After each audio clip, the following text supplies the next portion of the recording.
It's actually a very close community. There aren't that many top-level researchers in the world, and they've been around for a while, and they just typically change from one company to another. Pretty much everybody knows everyone else. There's surprisingly large amounts of cooperation within the worst competitors among the antivirus industry, which is really great. Then we had others like Monkey, OneHalf. OneHalf is really interesting because this one, written in Slovakia, what it does is that it starts slowly encrypting your hard drive. From the beginning of your drive to the end, it slowly encrypts every single sector you have. But it's full stealth, meaning that as long as the virus is in memory, it decrypts it on the fly. So it's like on-the-fly encryption. You don't know that your hard drive is encrypted. Everything works fine. But if you remove the virus, then the virus isn't there anymore to decrypt the hard drive for you. So then you lose you're fine as long as you don't remove the virus. And it stores the decryption key within the virus code itself. So if you just overwrite the virus, you lose, and there's no way to recover your files. Very interesting. Again, no reason to do this. The guy wasn't really getting anything out of this. It was just, I guess, funny at the time. This was in 1994. And then we entered the stage of macroviruses. Concept did not infect DOS, it did not infect Windows, it infected Word.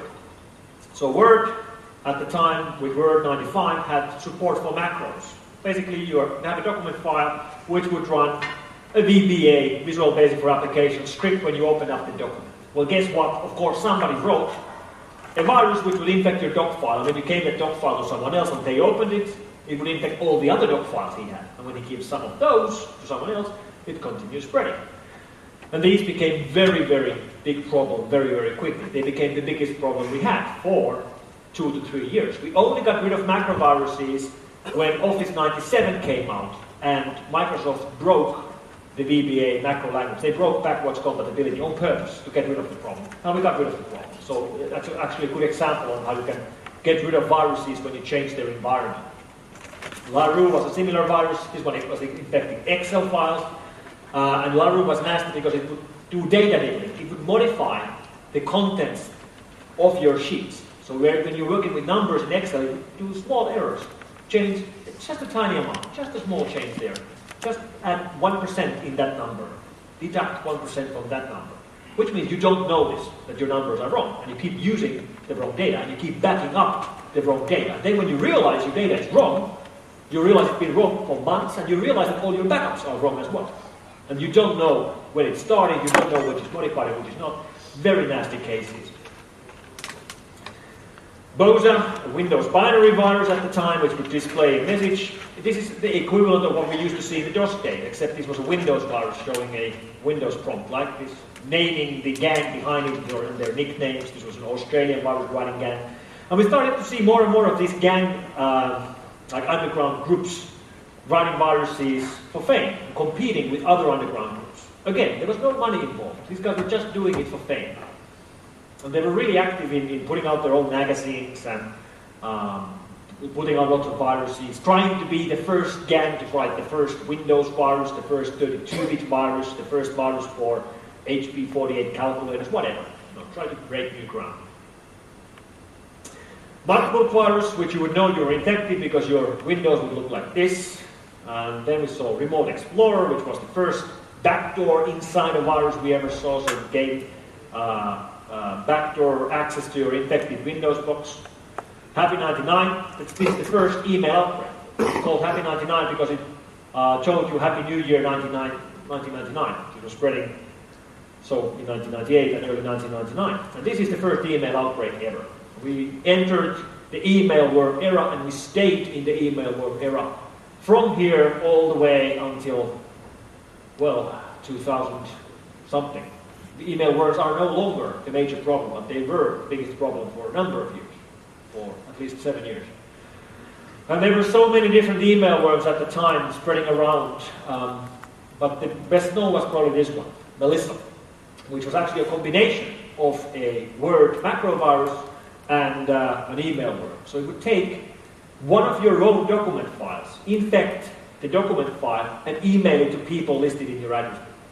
So not only you would infect your friends, but you would actually lose one of your files. It would take one of your own files, a love letter, or whatever, company secrets or patent applications, something that you've created yourself. Infect that file and mail it to random people in your network.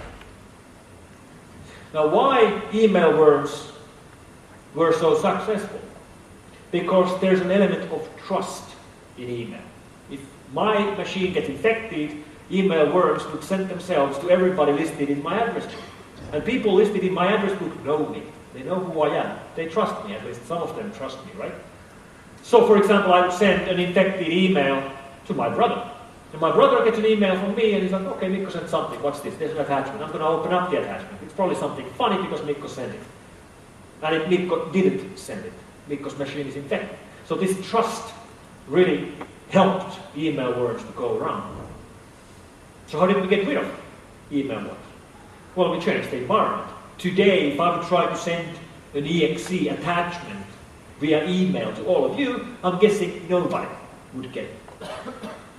Security systems on my computer, at the operator, at the ISP, at your firewall, at your email gateways, at your computer, something would strip away the executable because that's scary and that's dangerous. So it doesn't work anymore. We got rid of email worms because the filtering got so aggressive. The email worms we only see today are like the Here You Have outbreak we saw 2 weeks ago, which had no attachment. It was emailing out links. And that link pointed out to a binary. So attachment-based attacks don't really work anymore at all. And this element of trust that enabled email worms to spread 10 years ago actually is still very relevant today, but in another environment. And that environment is Facebook. Facebook and other social networks. Because these social networks are all about social connections. Basically, they are about trust. You build your real-world contacts in this online environment. So you have there your friends, your family, your colleagues, and you trust these people. And this is the reason why we today see Facebook accounts being phished and stolen. When people see Facebook phishing, they're typically very confused. Like, why is somebody phishing for Facebook accounts? They can understand if there's a phishing attack against a bank or a phishing attack against a credit card company because there's money involved, right? But why is somebody phishing for Facebook accounts? Because there's no money to be made with stolen Facebook accounts. Except that's incorrect. There is money to be made with Facebook accounts. It's all about misusing the trust.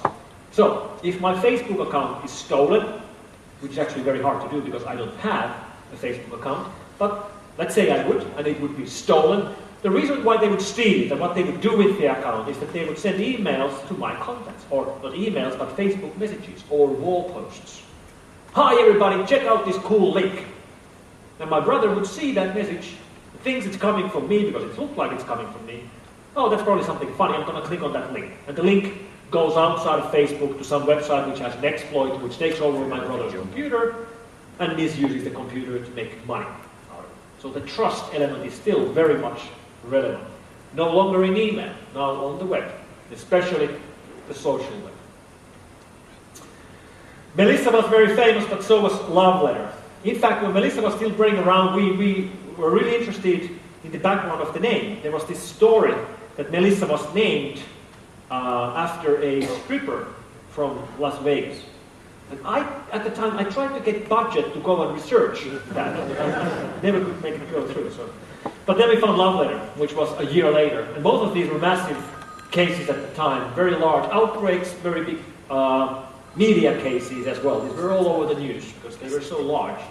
Many people still remember these. In fact, many people still today, when the people who aren't actually working in this field, normal people on the streets, they remember Melissa, they remember Love Letter, they remember Blaster and Slammer, these huge cases, and they don't see these cases anymore. We don't have these huge outbreaks anymore. So people tend to think that the situation used to be really bad 10 years ago, now it's pretty good because there's nothing in the news. And of course that's incorrect. The outbreaks, yes, they have disappeared, but they haven't disappeared because the situation would have been getting better. They've disappeared because the enemy has changed. So Love Letter made the front page of CNN at the time.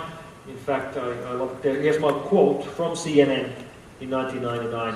New computer virus not expected to become widespread. And it became the most widespread virus ever at the time. So there you go. I'm not always correct, unfortunately. And then we found Anakonikova. This was one of the viruses which I remember because I got a phone call from a customer who was running our product. And he had heard about the Anakonikova virus from the radio in the morning on his way to work. So there's this outbreak, email world outbreak going around, called Anakonikova because it claims to contain Anakonikova images. And Anakonikova is this tennis player from Russia? Yeah, I guess Russia. Or Ukraine, I guess Russia. And this guy had heard about the virus on the radio, he got to work, and he actually had this email waiting on his inbox. And it's offering pictures of Anakonikova. And of course it's all fake. There's no images of Anakonikova anywhere, but it's a good trick to get people to click on the link. And he actually called me and said, yes, I know it's a virus. I heard about it on the radio. And yes, our product blocks it. But he would still like to see the images. Like, how could he say that? I was like, yes, what can I do for you? More viruses at the time, we are now in the early 2000s, bad trans, these are all email outbreaks. Nimda, which was probably one of the most advanced viruses we saw so far. This was found a week after the 9/11 attacks in the United States, and there was large speculation at the time that it could have been somehow related, but we could never actually prove anything on that. The reason why this was suspected was that it was so advanced, like so well written. But of course, probably was just conspiracy theories, which we keep seeing in this field as well.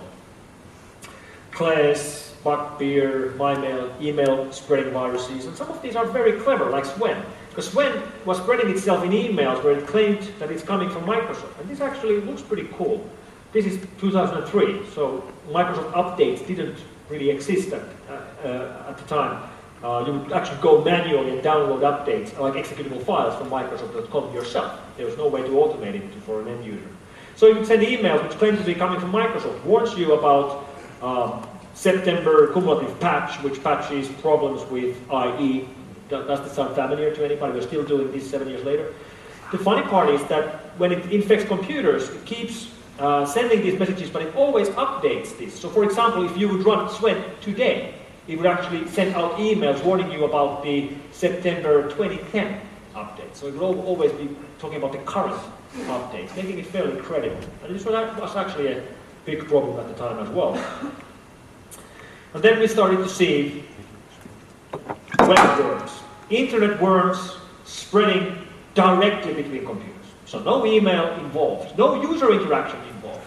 Outbreaks like Code Red, which would basically go around infecting websites. So web servers would get infected, and that's 24 hours, the first 24 hours in the life of Code Red in July 2001. Infecting, you can see the number going here, hundreds of thousands of web servers. These were basically Microsoft IIS servers which had a remote vulnerability in them. Somebody was actually, at the time, playing around with the idea of writing a fixer or a cleaner for this worm, which would actually use the same vulnerability to gain access to the infected boxes, remove the virus, remove IIS, remove Windows, replace it with Linux and Apache, and then restore the website. Right? This is doable because you had root on the box remotely, so basically you could do this. And you can. This was actually never happened, but the idea is pretty funny. You can imagine how confused the administrator would be. That what happened? Like, how come my website is so fast now? All right, then we had Slapper, which was a Linux worm, pretty similar to what we saw there. Slammer, Windows worm, and the thing that's similar in all of these is that you would get infected while you were sleeping. So there was no human interaction required at all. And the biggest of these was Blaster. And this is 2003, the year that changed how we think about worms. And this is the reason why in Windows world, personal firewalls became the norm. Before 2003, you install a Windows box, it has no firewall. If you wanted a firewall, you had to buy it separately or install it separately. Most people were relying in corporate environments, a big checkpoint box protecting everyone, but the actual desktops had no personal firewalls at all. No, this changed. Blaster, which would infect you remotely using vulnerability, and RPC vulnerability, and SASTER using the LSASS vulnerability. You would get infected through your network connections, and you don't have to be at the computer for this to happen.